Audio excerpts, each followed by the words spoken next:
Hello, and welcome to the very first ever episode of Pleasure and Profits. I'm your host, Rachel Anzalone, Satisfaction Strategist. And I am incredibly grateful that you're here with me today. And I'm super excited about launching this podcast. And I'm a little bit terrified about it too, if I'm being completely honest. And so here we go. Pleasure and Profits is a podcast about feeling good and about making money. And it's for visionary entrepreneurs who are committed to making a big impact in the world without sacrificing your health, happiness, or well being along the way. If that sounds like you, then you are 100% in the right place.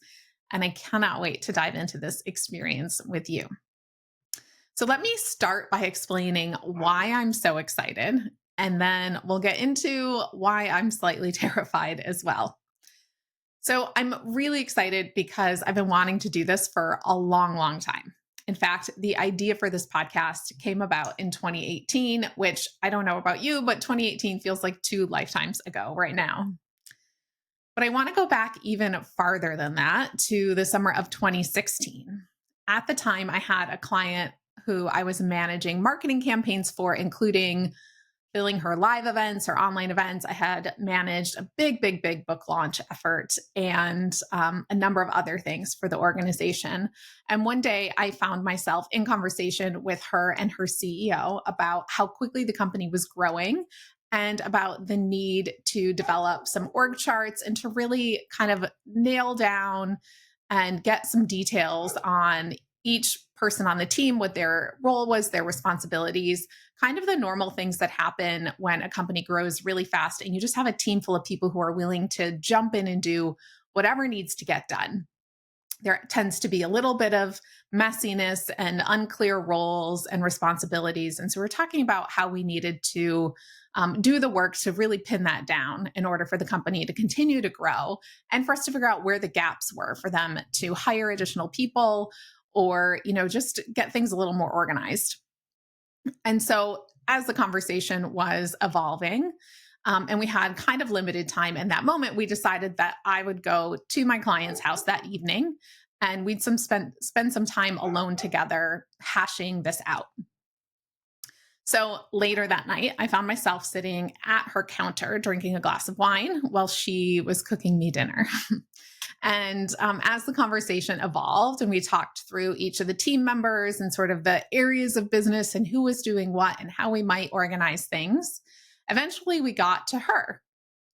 And I asked her what her big vision was for the company, as far down the road as she could possibly see it. She started listing off things that she wanted to do and create. And, and she talked a lot about what her jobs were within the company and what were the things that she was the only person who could do and how all this was sort of necessities. But I could tell as she was talking that all this was coming from her head. It was a lot of shoulds, a lot of should be happening, should be doing, a lot of sharing of things like, we hired this person and they told us we needed to execute X, or we, consulted with this person and they advised us that we execute Y. So there's a lot of that kind of external people told me I should do, or this is what I see happening out there. And these are the things I feel like should be happening. It was all about everyone else and what they wanted and expected. And so I interrupted her and I asked her, but what do you want? What do you want your business to be? What do you want your life to be like with your business in it? She stopped in her tracks, spatula in hand, and said, "No one has ever asked me that before." And that was the moment that I knew I was onto something. It was the beginning of what I now call satisfaction strategy, which I'll explain more about in a few minutes. And we'll dig into extensively in future episodes. But first, I want to tell you how I got to this place. In my teens and 20s, I had worked mostly in the hospitality industry.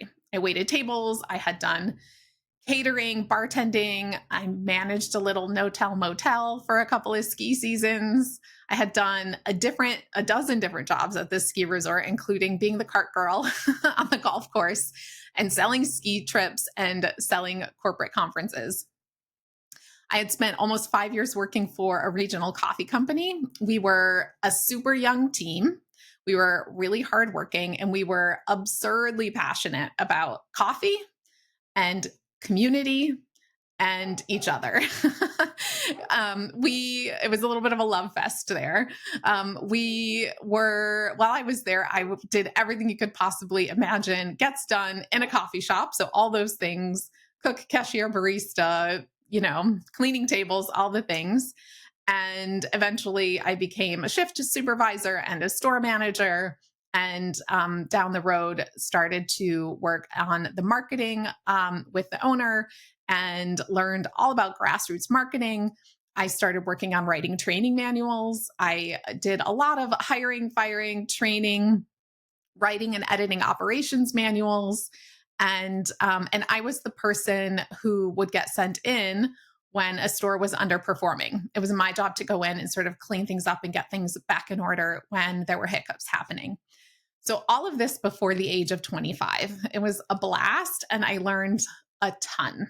So ultimately, my restaurant career landed me in the role of director of operations for one of the largest restaurant franchises in the country. In that job, I was overseeing 7 restaurants with about 350 employees, doing about $14 million a year in revenue. While I was there, I learned so much about the details of how operations systems and operations happen with large numbers of people, profitability down to like fractions of pennies, just so much that you can learn in that kind of environment that's so different from being in a small business environment. It was a wealth of information, and in my role, I also had the opportunity to learn how to be a leader. When I had 7 restaurants, I couldn't be in all the places at all the time. I had always been a great doer and always the person who could like jump in and take care of things. But I had to learn how to train other leaders and develop managers within my organizations, and really to cultivate an environment where people were motivated to work hard and do well, even when I wasn't around. I am 100% certain that I drove a lot of people crazy as I was fixated on doing things really, really well, and the quality and improving customer scores and every single detail of how things should be operated and run. I was obsessed with it. And yeah, I drove myself crazy. I'm sure I drove some other people crazy along the way too. At the time, though, I was also really interested in holistic health and wellness and personal development. So these are things that I had been interested in pursuing from, I don't know, probably from my teenage years. I think I first was exposed to yoga and as a teenager. I started reading personal development books super early on. And I also had some friends who were in the holistic health world and was just sort of learning probably from age 15, 16, 17 about how to take care of my body with foods and herbs and all that stuff. So it was something I was really interested in for myself, and eventually decided to leave the restaurant business and train as a traditional naturopath. I also became a Reiki practitioner, and I started a small wellness center near Cleveland, Ohio. So around that time, I was also learning digital marketing, kind of on accident. It was, in my pursuit of becoming a natural health practitioner, I wanted to learn more about how to have that type of business. And so I stumbled into some online marketing and entrepreneurship circles, and pretty quickly, it was familiar to me. I had done the brick and mortar marketing. I understood systems. There was so much of it that I already had context for. So pretty quickly, I found myself coaching my peers in their businesses and in their marketing, as well as seeing naturopathic clients. Well, I loved working in the holistic wellness world. There was one sticking point for me in working with clients as a naturopath. So clients were coming to me to diagnose them and to tell them how to fix what was wrong with them, with whatever they weren't feeling good about. You might think, of course, that's what we hire health and wellness professionals to do, to like look at what we have going on, to know more than us, to tell us what the problem is and how to fix it. But I found that the way I had been trained to, quote, care for people was really disempowering for them. They would come to me a lot of times asking for permission or sort of being willfully ignorant. Things that I felt were like common knowledge, that were just sort of like, it was like a selective memory going on. And I found myself getting really frustrated with the dynamics of those relationships. So as I began to study more about um, energy medicine and the body storing information and the body healing itself and how stress impacts all these things, I started to ask different questions of my clients. So they would come to me and they would say things like, "Do you think it's okay if I eat X?" And I would find myself, previously, I would have said, yes, that food is good, or no, that food is not good, or these are the criteria of how we would tell if it's good for you or not, your individual case. And I found myself all of a sudden thinking things like, well, do you feel like shit when you eat it? Then you probably shouldn't eat it. And of course, I wouldn't say that to my clients. I would respond with some gentler version of that question. How do you want to feel? Do you feel that way when you eat the food? The food, does it make you feel good? Does it make you feel heavy in your stomach? Does it make you feel sluggish? What are the kind of the after effects? And encouraging them to start to pay attention to how they were feeling based on how they were nourishing their bodies. So something just wasn't clicking for me in the healer healy relationship, because the dynamic was they wanted me to just tell them what to do. And I just felt like that was such a disempowering dynamic. And I just could not find my own satisfaction in that. And I started to get frustrated. So a few years in, I found myself at a big life turning point. I had found myself in a pretty dysfunctional marriage and with a business that wasn't fulfilling me in a city that I did not love living in. So kind of everything was stacked against me there. I just felt like I was ready to scrap it all and start over. And so that's what I did. And I will definitely share more about that, the decision-making process, how that evolved, what happened there at some point down the road. But for now, what's important is that I left that marriage, that city, that business, and where I landed in the following year. So this would have been like 2014, 2015, led me down two separate but important pathways that brought me to that night sitting at that client's counter, asking her how she wants to feel. Number one, I started doing contract marketing work for coaches, healers, and online entrepreneurs. And number two, I stumbled into a community of women who were committed to connecting with how they want to feel in the world. So while I was being hired to manage launches and marketing campaigns, because of my background and my training and my experience, and no doubt just my nature, I couldn't help but ask bigger questions. Why are we doing things this way? What's the bigger picture we're after here? What's the long game vision that you have? How does this impact the other aspects of your business or of your life? And I found a lot of the same circumstances in the marketing campaign and launch management stuff that I found in that naturopathy business, which was people were experiencing a pain point. Usually they felt like they needed to make more money in their business and they needed to do it quickly.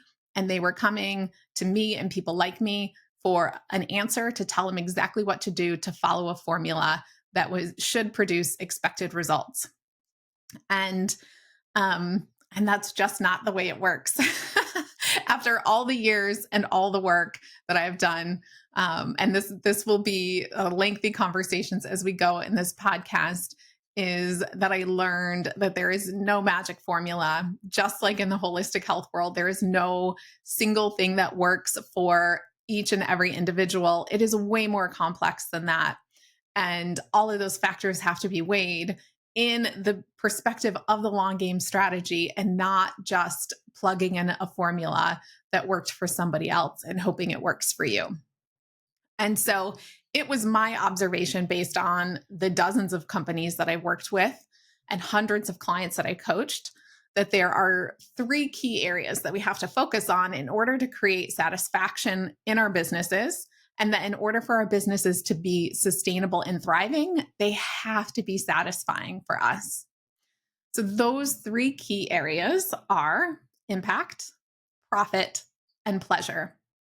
Now, if you're a visionary entrepreneur, if you're a person who has an idea of how the world could be better and you've created something, a service or a product that you believe will make the world better, improve people's lives, then impact is a given. And I think if you're listening to me, that's probably the case. I don't think that I've ever had the experience of working with anyone in the industries that I've worked in health and wellness, in personal development, in the coaching industry, and a number of other areas where people are the ultimate desire, the reason for the business is to impact people's lives and to change the world, really.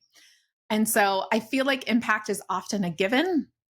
So often, what I see, unfortunately, is that there's a belief that profitability and growth and scale has to happen first before impact can happen. And so, a lot of times, I see entrepreneurs placing their desire to have impact on the back burner while they try to build something first. The other thing that happens often, with entrepreneurs who have big hearts, who want to have big impact, who are overgivers, is that they focus so much on impact that they aren't profitable. They're struggling financially. And if you're not producing a profitable business that's sustainable, then you most certainly can't have the impact that you want to be having in the world. Profit, as I said, is number two. And so often, again, we'll talk about this in future episodes. We, as entrepreneurs, what I see a lot is people focusing on top line revenue growth, or this idea that they have to scale and grow and grow and grow, when in fact, what they really need to be focusing on is profitability and optimization in order to increase profitability without overextending themselves in the process. And this is especially true if you're an owner operator. If you're hands-on in the business, it's really easy to just get caught up in working more and more and more and working harder and harder in order to grow your business. But if you take your time and your energy into account, ultimately, if the profit's not there, if the profit's only there because you're working the job of 6 people, then it's not truly a profitable business in a way that is sustainable and can be thriving. And so these two things, impact and profit, I think often are really givens for entrepreneurs in this space. And the thing that I see missing so often is pleasure. And on the next episode, I'm going to answer that question specifically, why pleasure? But for now, the short answer is if you're not loving your work in the world and you're not enjoying your life outside of your work, then you will ultimately burn out, you will crash, or you will quit, you'll throttle, and ultimately you won't be able to have the impact that you desire to make or that the world really needs from you. So satisfaction strategy is the result of all of these areas of my work in the world: business operations, marketing, health and wellness, embodiment practices. My teachers are business and marketing masters, holistic wellness trailblazers, energy healers, embodiment, meditation, and breathwork facilitators, authors, and activists, all of whom I hope to share with you via this podcast, either by sharing my experience and my perspective of their work, or by bringing them directly to you as guests so you can experience the magic of their work yourself. So we're going to dig into impact, profitability, pleasure, and how those three things intermingle to create a sustainable and thriving business strategy. We're going to talk about essentialism, embodiment, emergence, and how those approaches support and enhance your ability to have impact through your work in the world. We're going to talk about radical trust. We're going to talk about intuition, integrity, authenticity, and leadership through example. I'm really, really excited to bring you some brilliant guests who I feel so blessed to count among my teachers, my peers, and my friends.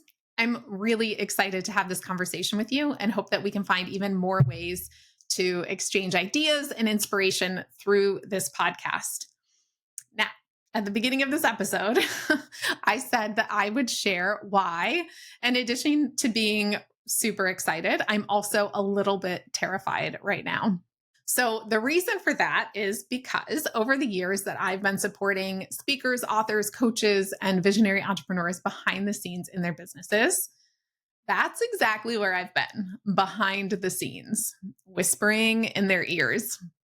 So, I have done brilliant work with my clients at their kitchen tables, in car rides between San Diego and LA, in golf carts between stages and hotel suites, in hotel bathrooms while they get their hair and makeup done to go on stage, in green rooms, in pajamas and saunas, in production studios, and definitely behind the curtains. I've always been the behind the scenes person until now. And so, in the interest of vulnerability and authenticity, I'll share a couple of things that you should expect from me. Number one, my voice will definitely shake. Number two, I will 100% for sure cry on this podcast at some point. I will probably hit the microphone with my flailing hands, which, if you are watching on YouTube, you will have the pleasure of seeing. This Sicilian girl talks with her hands, cannot put them away. I will swear. I will totally put my foot in my mouth. I'm sure it'll happen. You will, if you're watching this on YouTube, wonder what I'm looking at, if I'm not looking at the camera or where or what's going on. And 100% for certain, my cat Trixie will make an appearance on the video. So I just have to say that that's all okay because perfection is 100% a myth. And we're all just doing the best we can every day, including me. And my intention is to be an example of integrity and authenticity and not an example of perfection. So if it sounds like I'm coaching myself a little bit, I am. That is true. Again, I am just so, so grateful that you're here. And I'm really, really excited about what we're about to share together. So take care, and I will see you on the next episode.